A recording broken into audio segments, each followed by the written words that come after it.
cutting away the dead flesh, the 4B movement, spiritual warfare, and the fate of the matriarch. When the body is infected, the dead flesh must be cut away not out of hatred, but to save the whole. This sacred law of healing applies not just to the body, but to the community. For generations, indigenous women, misidentified as Black, have carried the weight of their families and communities, often at the expense of their own well-being. Now, the rise of the 4B movement, no more birthing, bonding, building, or bridging with Black men, signals a painful but necessary shift. Women are choosing survival over sentiment, divinity over dysfunction. Subscribe to this channel to explore why this movement is more than a controversy. It's a spiritual awakening for the future of the matriarch. The conflict lies in the spiritual war being waged against the matriarch and the choice women now face.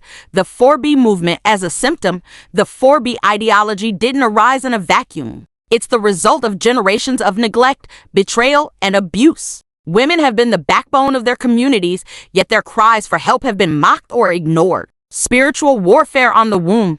The womb, a sacred portal of creation, is under attack physically, emotionally, culturally, and spiritually. Women face violence, gaslighting, erasure of their tribal identities, and generational curses. The matriarch is weary, but she is waking up. The demand for accountability. Women are no longer willing to carry the burden of healing alone. Black men must confront their wounds, apologize for the harm they've caused, and take divine accountability. Without this, many women will rightfully choose to divest. The matriarch is at war, and the battleground is her womb, her spirit, and her future. The turning point comes with the realization that cutting away the dead flesh is not cruelty, it's cleansing, divestment as triage.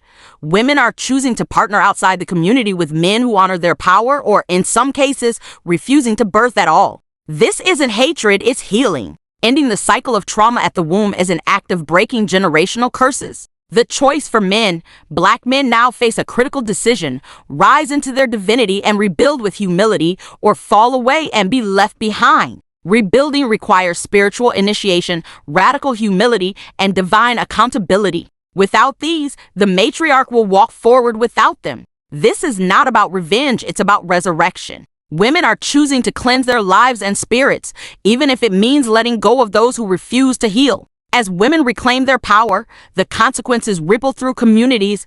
A new era of healing.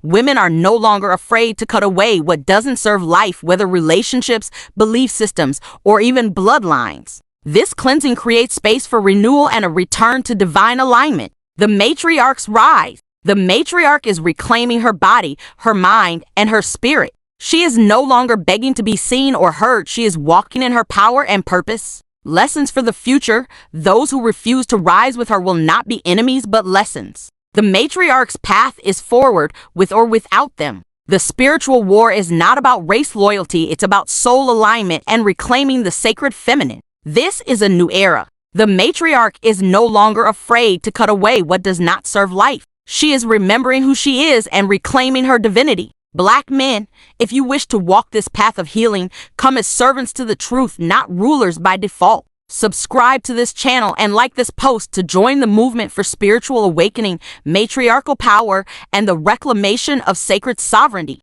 Together, we rise. The matriarch is cleansing her house. Will you rise with her or be left behind?